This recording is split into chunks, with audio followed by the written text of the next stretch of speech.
नमस्ते दोस्तों, welcome to my channel reinvent with Parth. Now आज हम लोग फिर से डिस्कस करेंगे जेएनएआई के बारे में।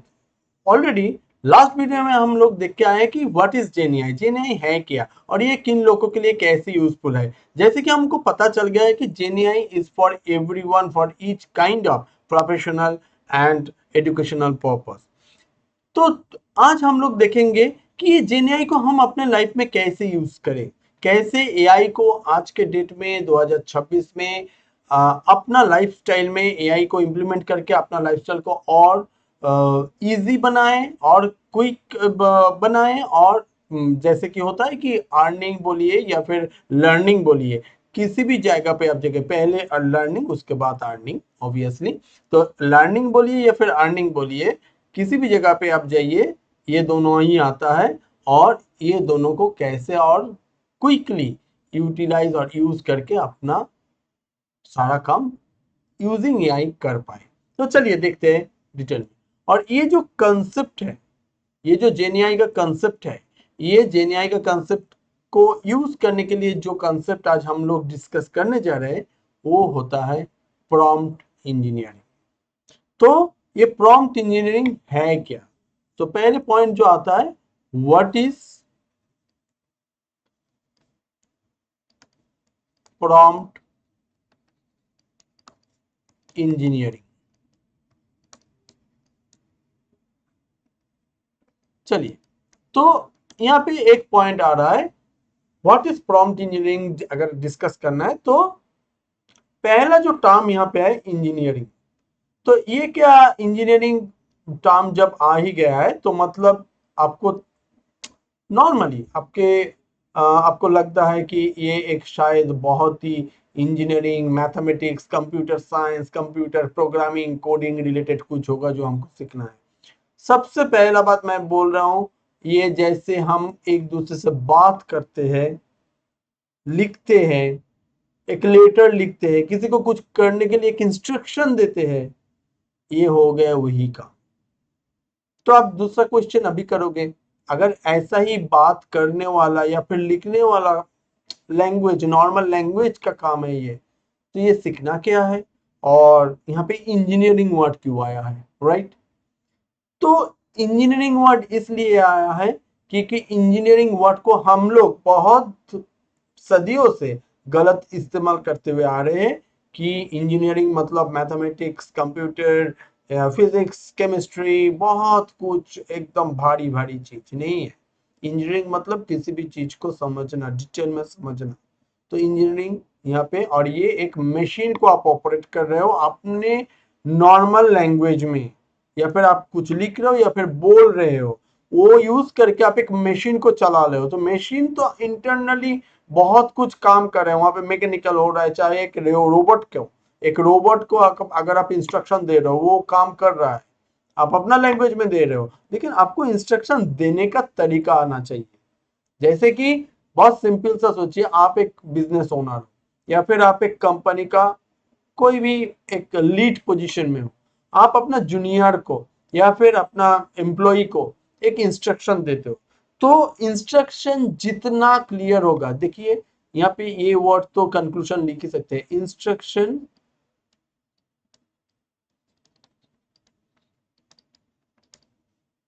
Equal to response. इंस्ट्रक्शन जितना यहाँ पे ऐसे लेते, इंस्ट्रक्शन आप जितना बढ़िया से दोगे, मतलब क्लियर, उतना ही क्लियर आप रिस्पॉन्स एक्सपेक्ट कर पाओगे, राइट? तो यही होता है प्रॉम्प्ट इंजीनियरिंग। प्रॉम्प्ट इंजीनियरिंग का मतलब आप मशीन को कितना क्लियर इंस्ट्रक्शन कैसे दे पाओ। इसमें कोई मैथ्स नहीं है, कोई इंजीनियरिंग नहीं है, कोई मैकेनिकल, इलेक्ट्रॉनिकल, कंप्यूटर, इलेक्ट्रॉनिक्स कुछ भी नहीं है। सिंपल सा वे में कैसे आप वर्ड को, सेंटेंस को वहां पे दे सकते हो, और कैसे वहां से, और बढ़िया बात है कि आप कोई भी अदर देन इंग्लिश, ये भी सोच लो कि ये प्रॉम्प्ट इंजीनियरिंग देने के लिए, प्रॉम्प्ट इंजीनियरिंग सीखने के लिए English is not the mandatory subject language. आप अपना कोई भी रीजनल लैंग्वेज यूज करके प्रॉम्प्ट कर सकते हो एआई को, और एआई से आप रिस्पॉन्स ले सकते हो। कहाँ दोगे, कैसे दोगे, यही सब हम लोग डिस्कस करेंगे। तो एक कंक्लूजन अब तक समझ में आ गया हम लोगों को कि बेटर, जस्ट मिनट, हाँ, बेटर प्रॉम्प्ट मतलब बेटर आउटपुट फ्रॉम एआई। ठीक है, एआई से अगर आपको बेटर आउटपुट चाहिए तो बेटर प्रॉम्प्ट आपको एज इनपुट देना पड़ेगा। नेक्स्ट क्वेश्चन, प्रॉम्प्ट है क्या? थोड़ा एग्जाम्पल के साथ समझते हैं। वैसे तो अभी डिस्कस किए हैं, लेकिन अभी एग्जाम्पल के साथ समझेंगे। तो एग्जाम्पल ऑफ,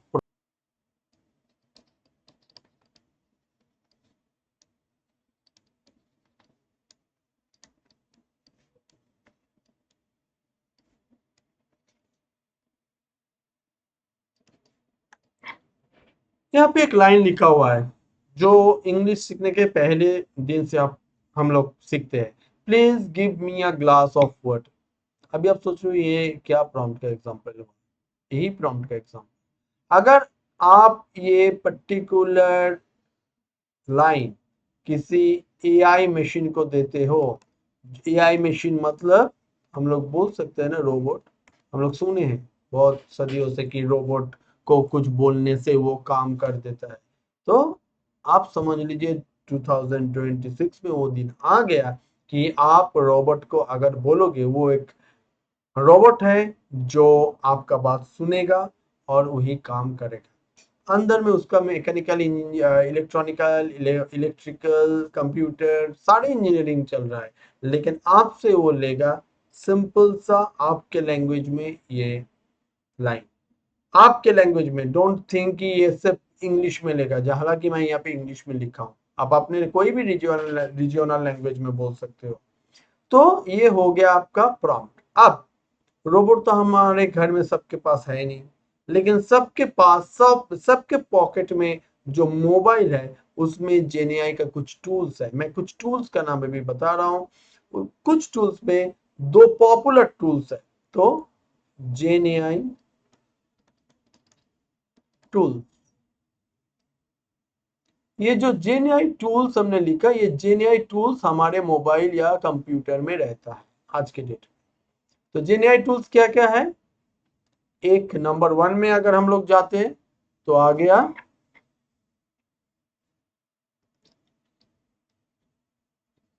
चैट जीपीटी, और दूसरा एक टूल्स लेते हैं जो बहुत ही पॉपुलर है, जेमिनाई, गूगल से। तो ये चैट जीपीटी हो गया माइक्रोसॉफ्ट से, जेमिनाई हो गया गूगल से। तो ठीक है, ये दोनों टूल हर एक के मोबाइल में अवेलेबल है। नहीं है तो आप डाउनलोड कर सकते हो और इंस्टॉल कर सकते हो प्ले स्टोर से। अगर आप आईओएस यूज कर रहे हो या फिर एंड्रॉयड यूज कर रहे हो तो भी कर सकते हो, या फिर डेस्कटॉप कोई भी, या फिर लैपटॉप डेस्कटॉप कुछ भी यूज कर रहे हो तो वहां पे भी आप यूज कर सकते हो, लॉग इन कर सकते हो। जैसे कि जीमेल या कोई भी प्लेटफॉर्म में हम लोग अपना लॉग इन करते हैं, वैसे ही लॉग इन करो और अपना काम करो, बिना लॉग इन किए भी आप काम कर सकते हो। वो हम लोग देखेंगे।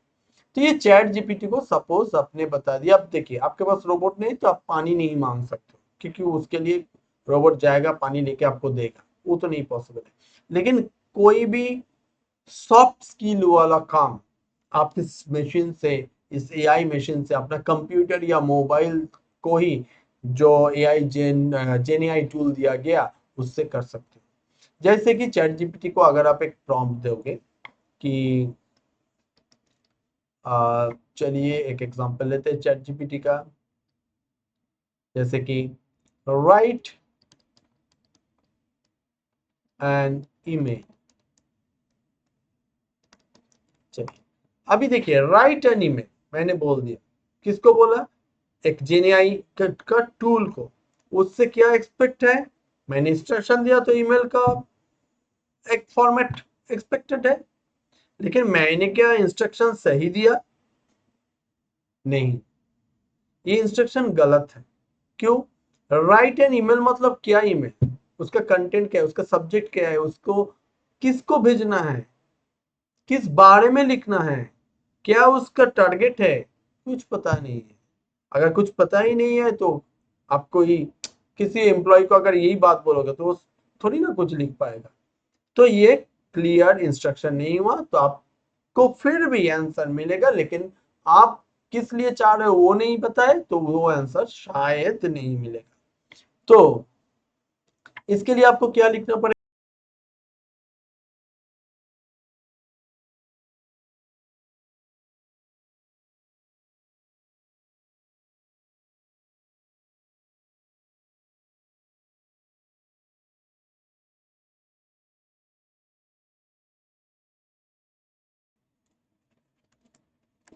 मैं बहुत डिटेल में तो नहीं लिखा, लेकिन फिर भी कुछ समझ में आ रहा है कि ये ईमेल मैं लिख रहा हूं एक इंपोर्टर को, जो मॉनिटर इंपोर्ट करता है, और नेक्स्ट लॉट ऑफ इंफॉर्मेशन में, मतलब नेक्स्ट लॉट जो वो डिस्पैच करेंगे उसका इंफॉर्मेशन मुझे चाहिए।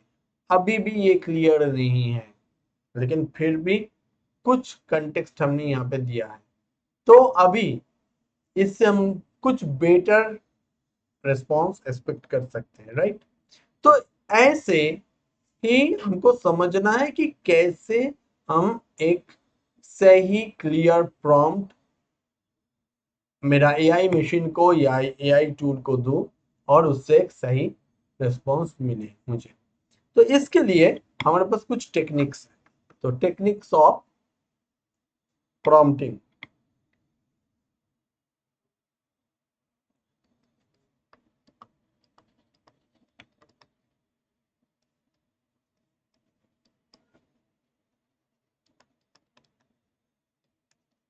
चलिए, तो ये टेक्निक्स ऑफ प्रॉम्प्टिंग में क्या क्या आता है?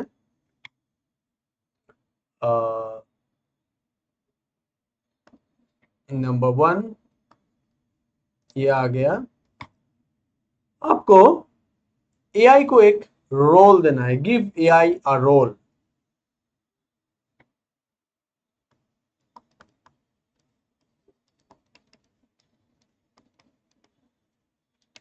ठीक है, जितना आप क्लियर एक रोल डिफाइन करोगे एआई को, जैसे कि मैं आ रहा हूं इसमें एक एज एग्जांपल, जैसे कि आप एआई को बता दिए,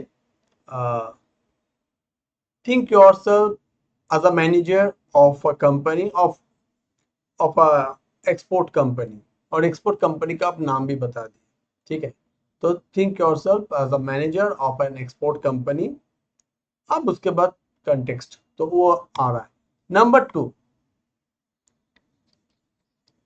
नंबर टू है गिव कंटेक्स्ट।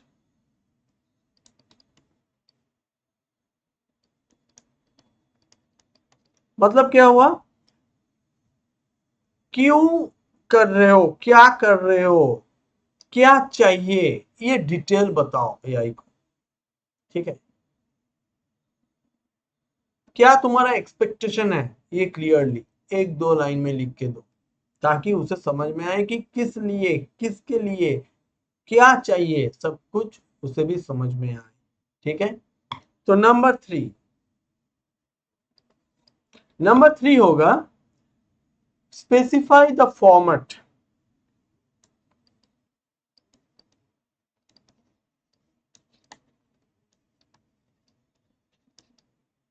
तो ये स्पेसिफाई फॉर्मेट क्या है कि मेरा कितना साइज का, मतलब कितना कितना नंबर ऑफ वर्ड्स, कितना नंबर ऑफ लेटर्स चाहिए, क्या फॉर्मेट होगा, ये एक ऑफिशियल फॉर्मेट होगा या फिर कोई कैजुअल, मतलब एक फ्रेंड के अंदर जैसे फॉर्मेट का कोई एक लेटर लिखना है फ्रेंड्स को फॉर अ बर्थडे पार्टी, और एक टेक्स्ट लिखना है, मैसेज, टेक्स्ट मैसेज लिखना है, या फिर मेल लिखना है किसी फ्रेंड्स को, इनविटेशन करना है अपना शादी या फिर कोई प्रोग्राम प्रोग्राम में इन्वाइट करने के लिए।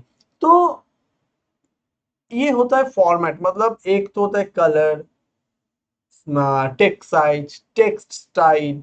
ठीक है, बहुत सारे ऑफिशियल जगह है जहां पे आपको एग्जैक्ट उसी specified text format, text size, style, text का साइज, कलर, सब कुछ मेंटेन करके ही मेल भेजना है, तो उस जगह पे आपको वो भी स्पेसिफाई कर देना है। This is the main concept. आपको complete horn of that mail body आपको बता देना है। तो एआई जब जनरेट करेगा उसी फॉर्मेट को मेंटेन करते हुए जनरेट कर। नेक्स्ट आता है नंबर 4। मैं अपना नोट्स का एक कॉपी रखता हूँ जहाँ पे पॉइंट्स लिख के रखता हूँ, ताकि आपको समझ में, मतलब आपको डिलीवरी करते वक्त जल्दी से मुझे देख के याद आ जाए कि क्या नेक्स्ट आता है। तो नेक्स्ट आता है give example of this. Yes, तो यहाँ पे आता है यस,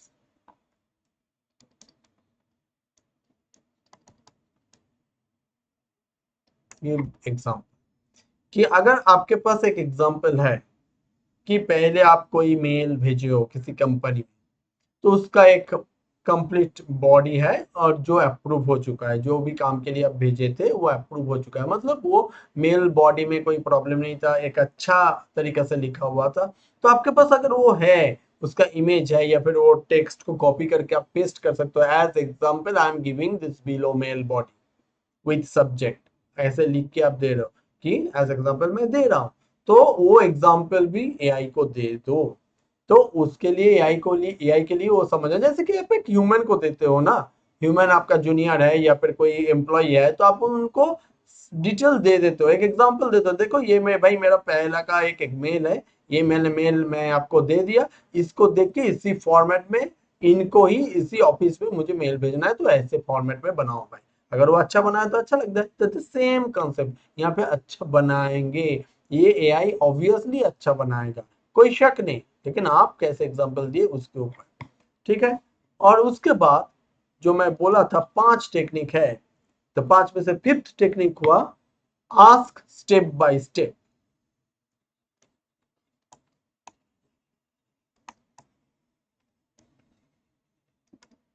मतलब कोई अगर चीज बड़ा हो रहा है, मतलब कोई कॉन्सेप्ट अगर बहुत डिटेल और कॉम्प्लिकेटेड और कॉम्प्लेक्स टाइप का है, तो उसमें आप पूरा चीज, जैसे कि मैंने पहले बताया कि गिफ्ट कॉन्टेक्स्ट क्या करना है, क्या चाहिए, सब कुछ बताओ।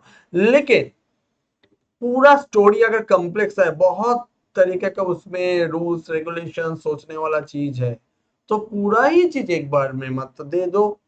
स्टेप बाय स्टेप समझो कि मेरा ओवरऑल कॉन्सेप्ट ये है, मुझे इस कंक्लूजन में आना है, लेकिन फर्स्ट स्टेप मेरा ये है, उसके बाद में ये स्टेप है। अगर उस स्टेप में भी आपका कुछ गलती है तो वो भी वो सही करके देगा। और अगर आपके पास स्टेप सही है, प्रीडिफाइंड है, किसी कंपनी का शायद दिया हुआ है कि इसी स्टेप को फॉलो करके आपको चीज लिखना है या फिर बनाना है, या फिर प्रोजेक्ट रिपोर्ट बताओ, या फिर कोई प्रोफार्मा बताओ, या फिर कोई मेल, या फिर फॉर्मेट, कुछ भी बताओ, तो अगर स्टेप डिफाइंड है किसी से कि यही आपको फॉलो करना है, तो वो स्टेप वो फॉलो करेगा। वहां पे आप बोल दो कि ये स्टेप को ही फॉलो करना है। अगर अगर आप एआई को बोलोगे कि ये step is or this step okay और नॉट, चेंजेस है कि नहीं है, कुछ भी आप पता, तब वो स्टेप में कुछ इम्प्लीमेंटेशन करना है तो वो करके आपको देगा। पहले आपसे अप्रूव लेगा कि आर दिस स्टेप ओके, ये सब स्टेप सही है, मैं इसके साथ प्रोसेस शुरू करूं। अगर आप यस करते हो, तब वो स्टेप बाय स्टेप उसी के चलते एक के बाद एक सोल्यूशन देगा, टोटल एक कॉम्प्लेक्स कुछ स्टेप से जुड़ा हुआ सोल्यूशन के लिए। तो ये हो जाता है 5 टेक्निक्स ऑफ प्रॉम्प्टिंग। तो ये टेक्निक हम लोग देखेंगे with example using chat GPT या फिर जेमिनी, कुछ भी। लेकिन ये होता है इन शॉर्ट प्रॉम्प्टिंग का कंसेप्ट। टेक्निक हमने यूज किया, फिर 5 टेक्निक का हम लोग जो डिस्कस किए, उस 5 टेक्निक को यूटिलाइज करते हुए हम लोग प्रॉम्प्ट को इंप्रूव भी करेंगे और उसका आउटपुट भी देखेंगे using chat GPT. Chat GPT जैसे कि मैंने बताया था आपको, सिंपल गूगल में जाइए, चैट जीपीटी टाइप कीजिए और चैट जीपीटी में आ जाइए। देखिए यहाँ पे आप देख सकते हैं मैंने लॉग इन भी नहीं किया, फिर भी ये काम करेगा। हमेशा आपको लॉग इन करके ही यूज करना, ऐसा भी नहीं है। तो चलिए फास्ट प्रॉम्प्ट लिखते हैं, जैसे कि राइट,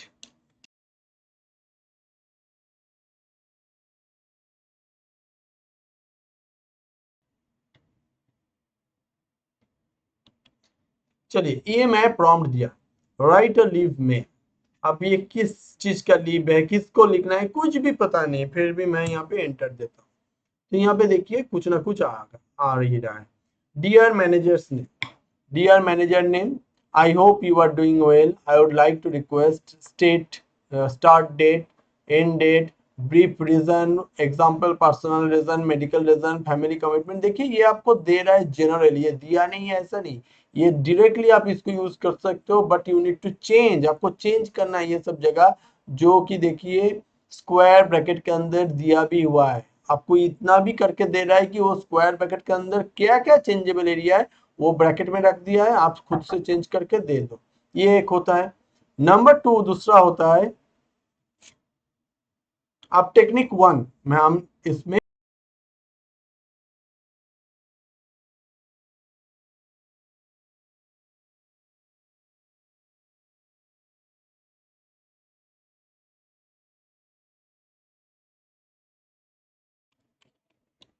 हो गया, ये आप देखिए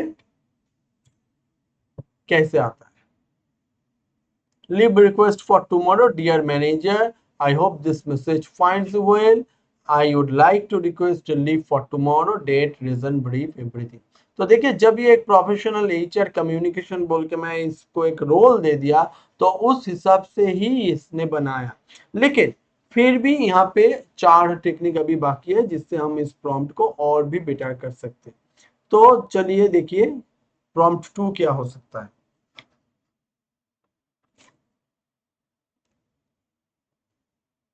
पहले तो मैं इसी को कॉपी कर दूंगा। अभी मैं क्या करूंगा, टेक्निक 2 अप्लाई करूंगा, टेक्निक 2 अप्लाई करते हुए मैं और भी क्लियर प्रॉम्प्ट लिखूंगा। तो टेक्निक 2 क्या था, टेक्निक 2 में था ऐड कंटेक्स्ट, तो मैं इसमें रेडी करके रखा हूं, उससे भी यहाँ पे पेस्ट करके दे रहा हूं। ये है मेरा टेक्निक 2 का कंटेक्स्ट एडेड प्रॉम्प्ट। जो पहला था वो है, उसके साथ मैंने और कंटेक्स्ट ऐड कर दिया। क्या है कंटेक्स्ट, क्या है, I am a software engineer, my boss is strict but fair, reason क्या है, my son is sick, I have finished all pending work. तो ये हो गया आपका लीव टुमारो के लिए कंटेक्स्ट। तो देखते हैं इसका क्या आंसर या रिस्पॉन्स देता है ये।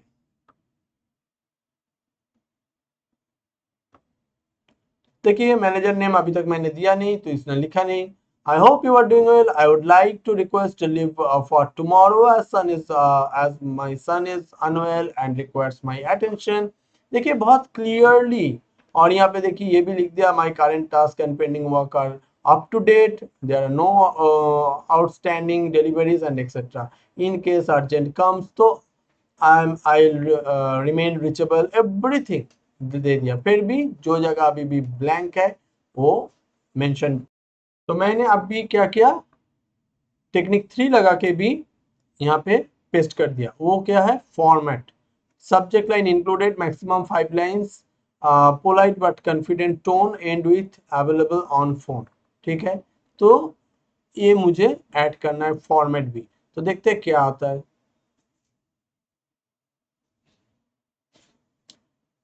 I request leave for tomorrow as my son is unwell and needs my care. All my pending work is completed and there are no outstanding tasks. Please let me know if there any urgent needs attention before I log on. Available on phone. जितना भी मैंने extra बताया, format जो लिखने के लिए बोला, subject line जो बोला, लीव रिक्वेस्ट फॉर टुमारो, सारा कुछ वो दे दिया। फिर भी मुझे टेक्निक जो भी पेंडिंग है, नेक्स्ट टेक्निक 4 हम इसमें। तो अभी हम लोगों ने क्या करेंगे, यहाँ पे फॉर्मेट के बाद एग्जाम्पल दे देंगे जो टेक्निक 4 था। तो टेक्निक 4 में एग्जाम्पल में क्या लिखे, here is an example of a good professional email tone I like, और उसमें एक एग्जाम्पल भी ऐड कर दिए कि कैसे इसको लिखना है। I wanted to bring to your attention that I have completed the sprint task ahead of schedule. Please let me know if you need anything further. तो ये भी ऐड कर देना है एज एग्जाम्पल। ठीक है, so that match this tone, क्यों मैं ऐड कर रहा हूँ वो भी एज एग्जाम्पल के साथ मैं दे दिया। तो इसलिए जब मैं देखता हूँ टेक्निक 4 ऐड करने के बाद,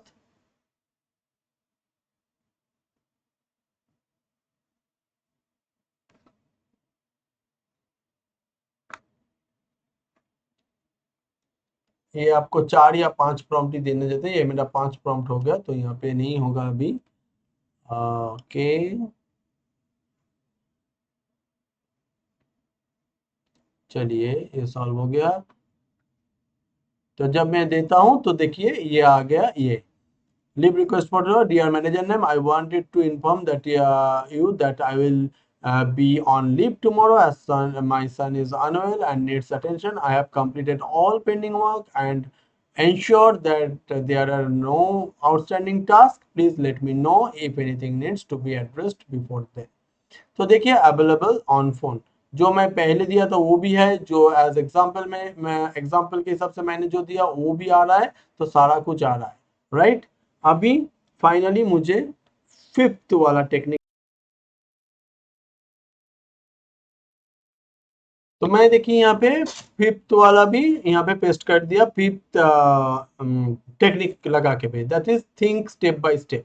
तो first understand my situation, then think what boss wants to hear, then write the perfect email. तो मेरा अब तक जो हुआ था सारे कंटेक्स्ट नॉर्मल मैं दे दिया क्लियरली, उसके बाद कंटेक्स्ट लगा के दिया, उसके बाद फॉर्मेट लगा के दिया, उसके बाद एग्जाम्पल दिए, और लास्ट में एक स्टेप बाय स्टेप क्या होगा वो भी दे दिए। अब मैं देखूंगा ये सारा टेक्निक लगाने के बाद मेरा कितना अच्छा रिस्पॉन्स आता है पहले से। तो अगर मैं इस बार देखता हूँ, I wanted to inform you that I will be on leave tomorrow as my son is unwell and requires my attention. All my pending work is completed and there are no outstanding items. Please let me know if anything needs to be addressed before then available on phone. Total 5 prompt के बाद वैसे ये बहुत ही simple सा concept था, तो ये पहले से ही ऑलमोस्ट सही दे रहा था, लेकिन एक कॉम्प्लेक्स टास्क के लिए फिफ्थ टेक्निक और भी आपको डिटेल में आपको अपने वर्क फ्लो से कोई भी टास्क उठा के ऐसे चेक कर सकते हो। तो ऐसे हर एक टाइम आप फॉर्मेट पहले कंटेक्स्ट लगाए, उसके बाद आपको मिला, उसके बाद फॉर्मेट एक्स्ट्रा ऐड किए तो उसमें भी आपको और रिफाइंड आंसर मिला, उसके बाद आप एग्जाम्पल लगाए तो और भी रिफाइंड मिला, उसके बाद आप पूरा कंप्लीट स्टेप बाय स्टेप सोचने को बोले तो वो सोच के एकदम क्लीन एंड क्लियर अच्छा फॉर्मेट में एक आपको लेटर दे दिया। तो ये होता है मतलब जेनीआई टूल जैसे जीपीटी या जेमिनाई का यूज, जहाँ पे आपके वर्क कल्चर या फिर वर्क फ्लो या फिर आपका इंटेंशन आपका सोच के हिसाब से आप ये एआई टूल का यूज करके आप अपना आउटपुट मिल सकता है। लेकिन आपको इनपुट क्या देना है अपना लैंग्वेज में, चाहे इंग्लिश हो चाहे कोई भी रीजनल लैंग्वेज हो, अपने लैंग्वेज में आपको एआई को प्रॉम्प्ट देना है, मतलब समझाना है। So that is only prompt engineering. I hope you understand royal. And ये एक आपके लिए कॉन्सेप्ट क्लियर करने वाला इजी वे में तरीका था, तो मैंने कोशिश किया।